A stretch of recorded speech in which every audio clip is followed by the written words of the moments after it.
One of the more contentious debates in this year's state budget process was over Governor Kathy Hochul's plans to bring down the cost of car insurance in New York, with trial lawyers and their allies on both sides of the aisle in the state legislature raising concerns about limiting the civil rights of New Yorkers and questioning whether insurers would actually deliver any cost savings to New York drivers. Now that the ink is dry on the budget deal and the governor, as well as her business-backed allies in this effort, are claiming victory on the issue, we wanted to consider what has been adopted and what impact it may have. To do all that and probably more, we're joined in the Capitol Press Room by the leading legislative voice on this issue, Assemblymember Jen Lunsford, a Rochester-area Democrat. Thanks for diving back into this topic with us, Assemblymember. Oh, it's my favorite pastime. Well, let's start with the two issues you flagged when we talked about this back in March. And first is the comparative negligence standard, which in New York, and this is my understanding, has used a pure comparative standard. So, for example, if I'm 25% responsible for a crash, I get 75% of a monetary reward, while the person who was 75% responsible gets 25% of the payout. Maybe that's a slight oversimplification, but there you have it.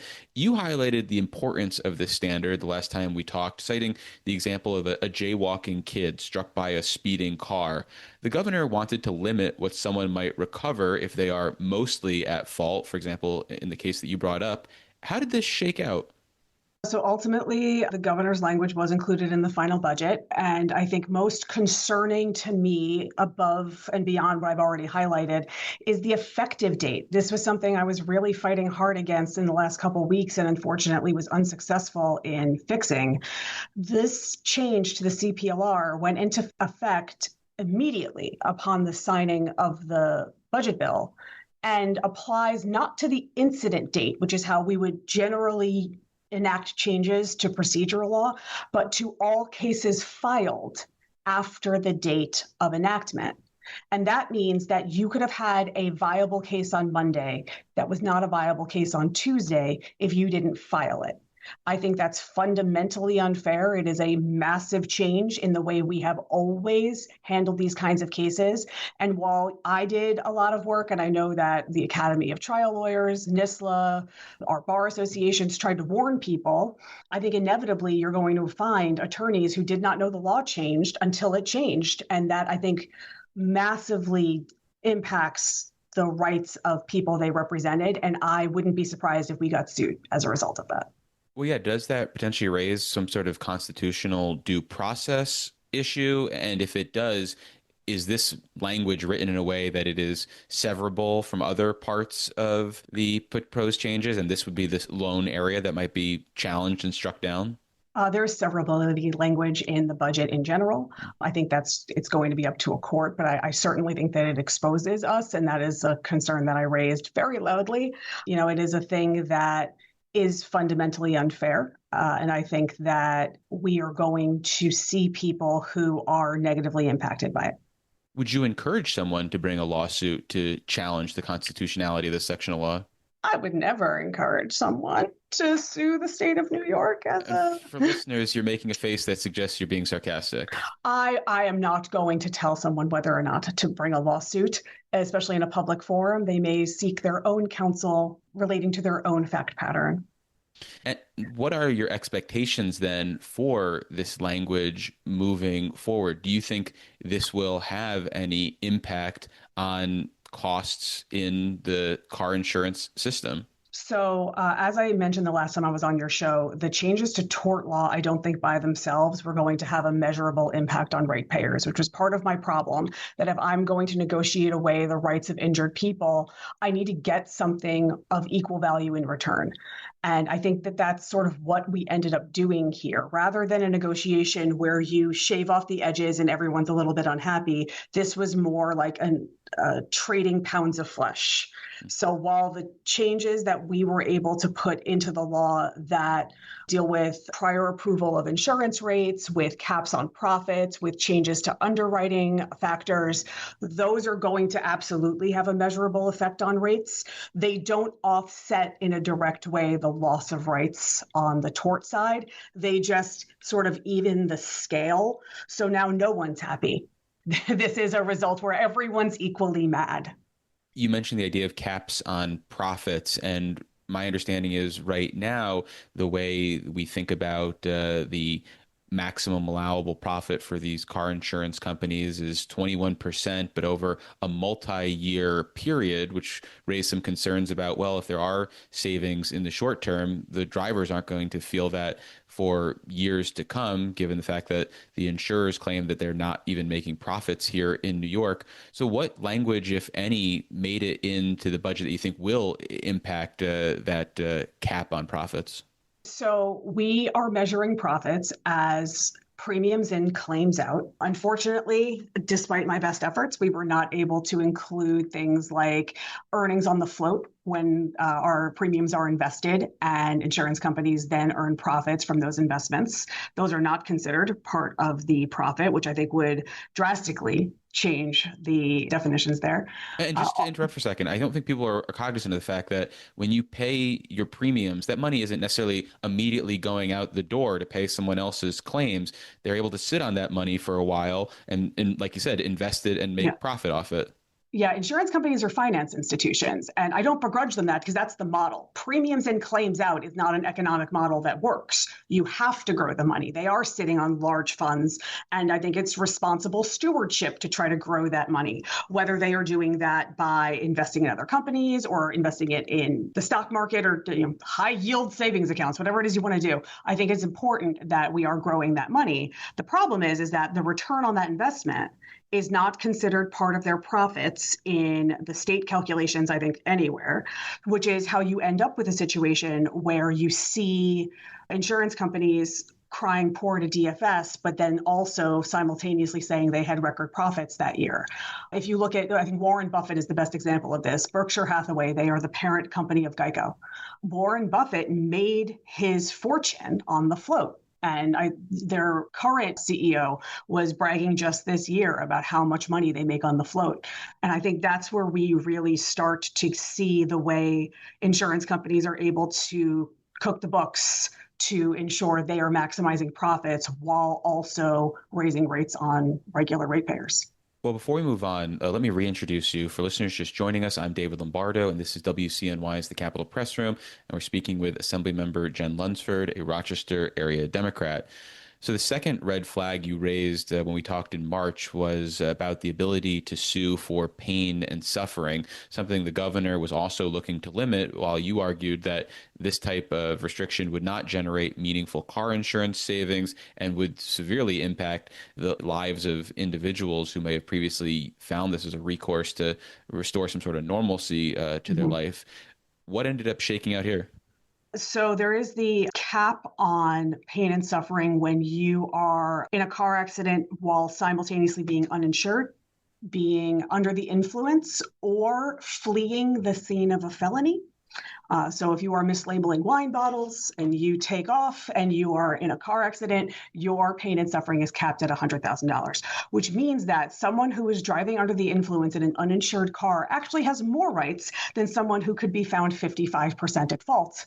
Because at 55% at fault, they cannot bring a lawsuit at all. As soon as this bill passed, I got a text from a personal injury friend of mine who said they have a case that they just had to very quickly because they were trying to preserve the rights of this person. It was a kid on a bike who was hit by a car in my district, and they were knocked off the bike and they lost all their teeth knocked out of their mouth. The police report put it 50-50. The kid drove into traffic, the car hit them. But now the insurance company is incentivized to find that kid 51% at fault. If they say and can prove that kid is 51% at fault, they are foreclosed from all of the future losses that they could make claim for, like $50,000 of no fault. That might cover all of that dental surgery, but that kid's mouth is going to change. They're going to need ongoing medical the rest of their lives. And now they're foreclosed from that. Forget even pain and suffering. Like, that's a problem. So we've actually, I think, created an incentive for insurance companies to find more cases 51% or higher at fault, which is going to cause more litigation. And as I mentioned earlier, with the effective date, we caused a panic where attorneys had to file cases just to preserve their clients' rights whether or not those cases were ripe, whether they were viable, because we often sit on cases for a year or more, let them develop, see where they're going to go, see if they're worth filing. They'd file everything just to preserve the action. So in a year and a half or so, you're probably going to see a lot of dismissals. And someone might try to hold that up as evidence that this worked. It's because you cause people to emergency file cases that were never going to be filed to begin with. I think it is a fundamental disadvantage to the whole system. Well, coming back to the consumer protections that you feel like the Democrats in the legislature were able to secure in this year's budget, the list includes a cap on insurance company profits at 5%, a requirement of excess profits going directly to ratepayers, a prohibition on insurers setting rates based on non-driving related factors, a requirement of prior approval on any insurance rate increases as opposed to those of a certain threshold, as well as new transparency measures and the idea of getting together certain task forces and commissions. And I think that this whole issue of car insurance costs made some people question how much was being done in this space previously. And therefore, I'm curious, what role do you think the state legislature has to ensure that all of this is implemented and that there is a aggressive approach by state financial regulators, for example? I think that we put a lot of guardrails around what insurance companies are allowed to do that will compel DFS action, because now that every rate increase requires prior approval, it doesn't give them the flexibility that they had to simply just not review something. And I will say DFS does review rate increases today that exceed 5% because the flex band for approval was 5%. So insurance companies could raise your rate 5% every year. If they wanted to raise it 6%, DFS would have to approve that. And I know that that process takes a long time. So I hope that DFS will come back to us next budget cycle and ask for more full-time staff.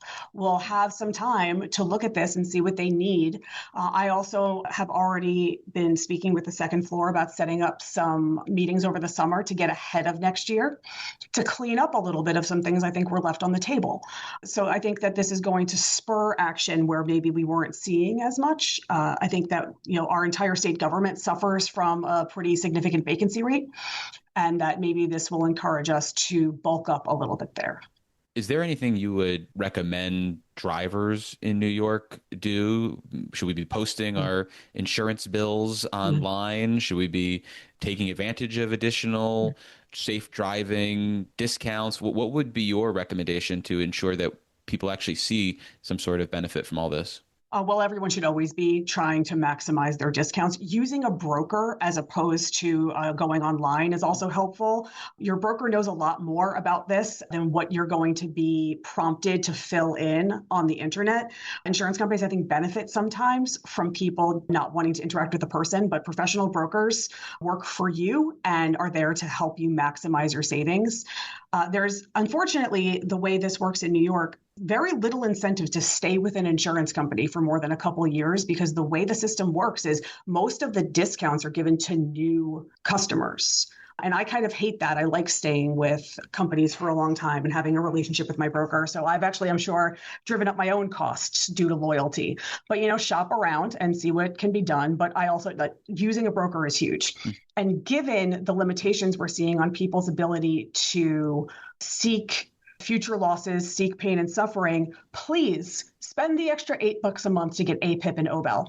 It's such a small investment, but it expands your no-fault coverage so you can cover yourself for more economic loss, for more lost wages in medical. And very few people have that, even though it is a pretty low bar, because most of those online applications don't prompt you to do that.